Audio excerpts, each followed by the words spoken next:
In this video, I'm going to show you how I added a service product onto my WordPress website using WooCommerce. Now, there are other ways in which you can integrate a service type product into your WordPress website without using WooCommerce, but I'll do that in another video and using another type of payment processor. But for this video, I'm going to show you how I did it using the plugin WooCommerce, which is like an e-commerce type of plugin specifically for WordPress. And I'm going to show you how I was able to do this using a payment processor that integrates directly with WooCommerce. And of course, for this to work, you would have to have a payment processor that integrates with WooCommerce, which means you would have another plugin installed on your website. For me, I use WePay in order to do this, but like I said, there are other types of payment processors and there are other ways in which to integrate the payment functionality in a WordPress website without using WooCommerce.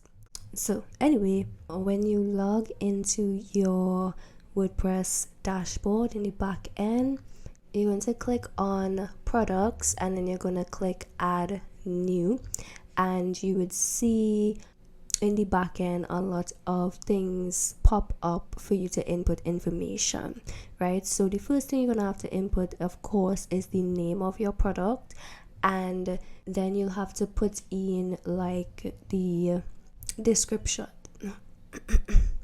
You're going to select virtual under the product data.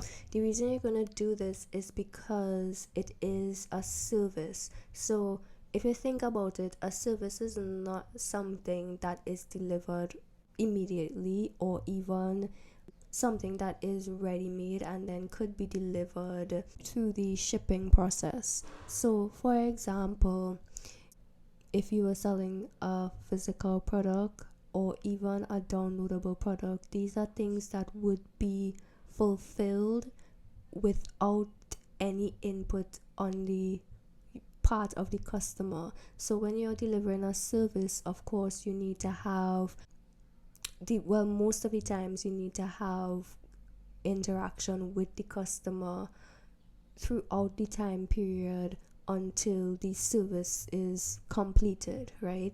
You don't really work in a vacuum when it comes to these types of things. So whether you're providing a service like I am, like in the example of website design, or if you are doing some sort of coaching or consulting, all these things require that after the purchase is made, you need to have contact with your customer in order to properly deliver that service to them, right?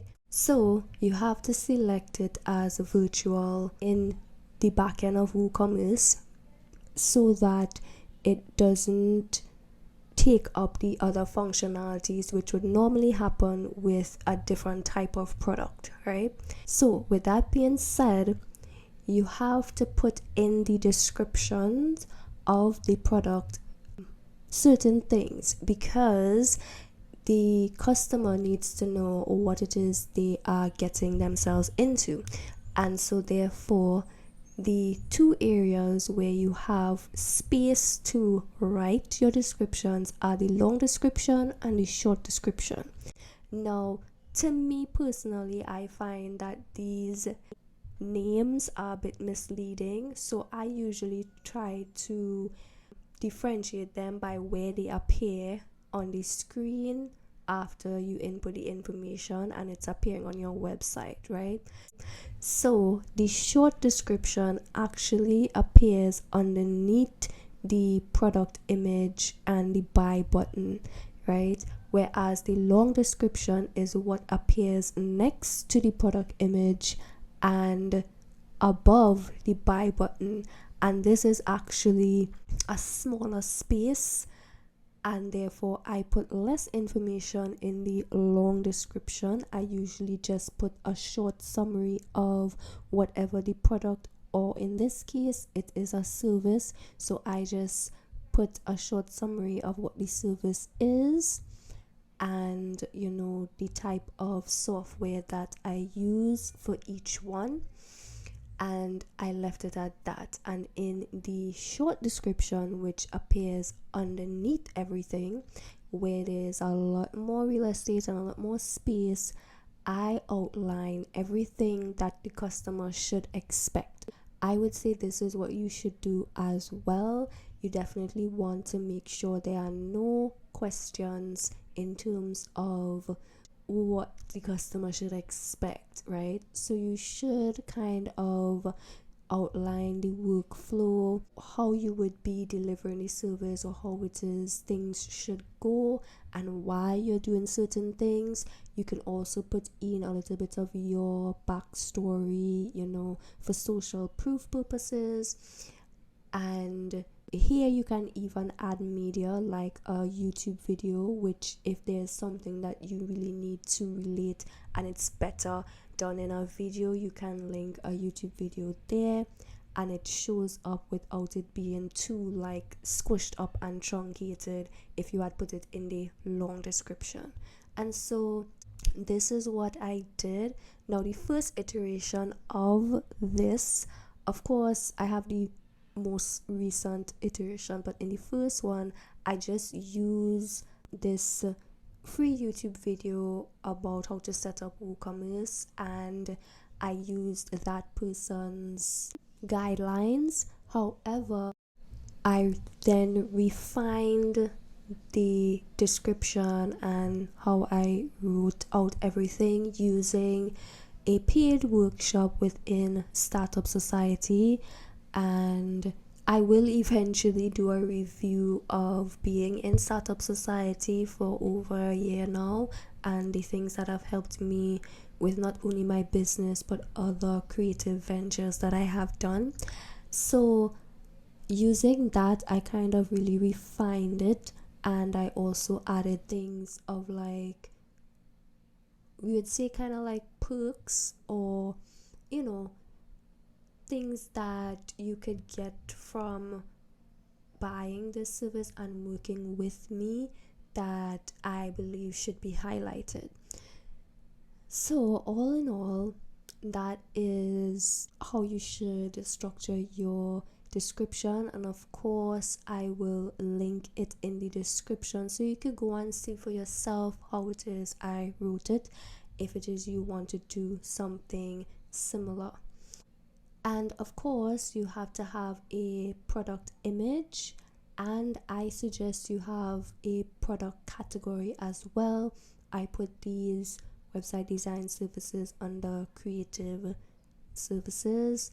That category may be subject to change, but right now that is what I labeled it as. So that way, when it is being filtered on your website, it's not just under one big umbrella of things that you offer. You kind of have it sectioned out, and it can be displayed that way on your website as well. So that's basically how you add a service product in WooCommerce on your WordPress website. However, there is one very, very important thing, and that is you have to remember that you need to have a way to contact your customer as soon as they purchase the product, because there's no way that you could deliver your coaching or your service or your consulting package unless you have a way to contact them.